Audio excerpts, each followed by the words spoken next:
आज हमारे साथ एक बार फिर पब्लिक की डिमांड पर हमारे साथ उपस्थित हैं भजन प्रवाहक रजत शर्मा। बीते एक एपिसोड में हमने उनसे उनके बारे में, उनकी भजन गायकी के विषय में जाना था। उनके उस एपिसोड के बाद पब्लिक ने हमें कुछ सवाल करने को उनसे कहा। पब्लिक ने कहा कि इतने यंग होते हुए, इतने युवा होते हुए वो भजन प्रवाहक बन रहे हैं और भजन प्रवाहक के रूप में ईश्वर की आराधना कर रहे हैं, तो क्या वे हमें बताएंगे कि भजन और कीर्तन क्या होता है और इनके करने से हमें क्या लाभ होता है, कीर्तन और भजन का क्या महत्व है, क्या भजन में ताल आवश्यक है, जैसे कई बड़े सवाल उन्होंने हमारे ईमेल पर भेजे हैं। तो हम जानते हैं उनसे।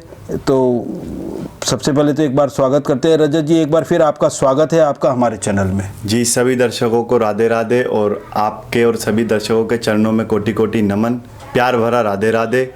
और इस चैनल के माध्यम से मैं जन जन तक पहुंचा और जहां मेरी पहचान, जो लोग मुझे नहीं भी जानते थे, वो इस चैनल के माध्यम से मुझे जानने लगे हैं धीरे धीरे। तो आपके चैनल का एक बार फिर दिल से धन्यवाद करूंगा। रजत जी, हमारे एक दर्शक ने हमें ईमेल पर एक सवाल पूछा है कि आप इतने यंग होकर भजन प्रवाह के रूप में उभर रहे हैं, क्या आप ये बताएंगे कि भजन, वो ये पूछना चाह रहे हैं कि भजन होता क्या है, भजन है क्या, बताएं आप। जी ज़रूर, क्यों नहीं। आपके सभी दर्शकों को के दिल की इच्छा को पूर्ण और जितने भी सवाल जवाब हैं सबको पूर्ण करने की अपने गुरु के आशीर्वाद से, राधा रानी के आशीर्वाद से इच्छाओं को पूर्ण करने की कोशिश करूंगा। और जितना मेरे को ज्ञान है कि भजन भगवान और जन, यानी कि जन जन से निस्वार्थ प्रीत रखना ही भजन है। और भजन जन हितैषी बनाना ही भजन है। मतलब जन को, भजन भगवान और जन जन जन को भगवान के मार्ग पर ले जाना ही भजन है। एक सबसे सरल जो मार्ग है वो भजन का ही है कि हम कभी भी भजन सोते उठते बैठते कभी भी गा सकते हैं। तो सबसे सरल जो मार्ग है वो भजन का ही है। भगवान से मिलान जो हमें मिलाता है वो भजन ही मिलाता है। रजत जी, एक दर्शक ने पूछा है कि भजन करने से लाभ क्या है, क्या होता है भजन करने से? देखिए सर, भजन करने से भक्त और भगवान के बीच की दूरी जो होती है वो दूरी को ख़त्म करता है भजन। और भजन से जीवन का, हमारे जीवन का उद्देश्य पूर्ण होता है। और भजन जो है भगवान को हमारा बनाता है और हमें भगवान का बनाता है। तो एक हमारे जीवन का जो उद्देश्य होता है वो उद्देश्य यही होता है कि जन्म और मरण से मुक्त। तो भजन जो है हमें जन्म और मरण से मुक्त करता है। रजत जी, एक बड़ा सवाल हमसे लोगों ने किया था कि भजन और कीर्तन में, भजन और कीर्तन क्या है, भजन और कीर्तन में क्या अंतर है? हाँ जी सर, भजन और कीर्तन में अंतर है। कीर्तन में हम ईश्वर के नाम का जप करते हैं और भजन में हम अपने भाव, हमारे मन के भाव ईश्वर के प्रति प्रकट करते हैं। तो मैं गा करके बताऊंगा थोड़ा सा।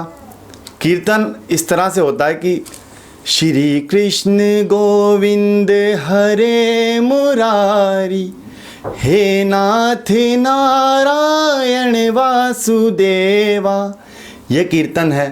और श्री राम जय जय राम, श्री राम जय जय राम, ये भी कीर्तन है। तो भजन क्या है? भजन जैसे कि हे लाडली सुधली जय हमारी, हे राधा रानी, हे श्यामा प्यारी, ये भजन है। भजन अपने मन के भाव, जो मनुष्य अपने मन के भाव प्रकट करता है ईश्वर के प्रति, वो भजन है। और ईश्वर के नाम का उच्चारण करना, ये कीर्तन है। उच्चारण यानी मंत्र, अगर कहें तो उच्चारण आप किस संदर्भ में कह रहे हैं, मंत्र को लेकर या? मंत्र और ईश्वर का नाम जप करना कीर्तन है। रजत जी, आखिरी सवाल मैं आपसे पूछ रहा हूँ कि अभी आपने एक राग में भी गा के बताया और हमें बताया कि भजन और कीर्तन में क्या फ़र्क है। एक दर्शक का सवाल है कि भजन और कीर्तन में क्या ताल बहुत आवश्यक है? नहीं सर, भजन और कीर्तन में ताल का कोई महत्व नहीं है, मगर हम बड़े स्तर पर करते हैं तो उसमें ताल ज़रूरी होती है।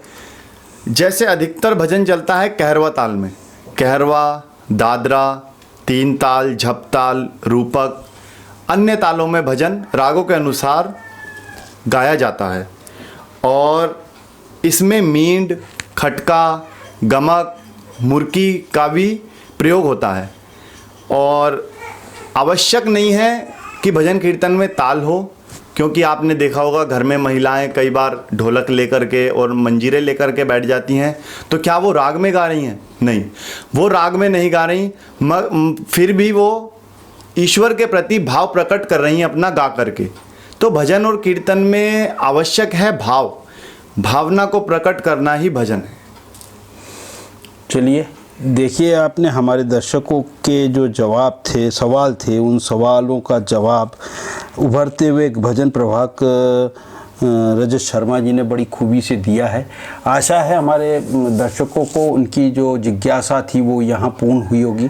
अगर आगे भी कोई जिज्ञासा है तो हमारे ईमेल पर हमें मैसेज करके अगर रजत जी से कोई सवाल करना चाहे तो वो कर सकते हैं और उन सवालों को कोशिश करेंगे एक बार फिर रजत जी से उनके महत्वपूर्ण समय में से और कीमती समय में से समय लेकर उनको पूरा, उनके जो उत्तर है, जो आपकी जिज्ञासा है उसे पूरा करने की कोशिश करेंगे। तो धन्यवाद रजत जी, बहुत बहुत समय देने के लिए। जी, सभी दर्शकों को मेरा एक बार फिर से राधे राधे और सबके चरणों में दंडवत प्रणाम। जय श्री राधे। जय।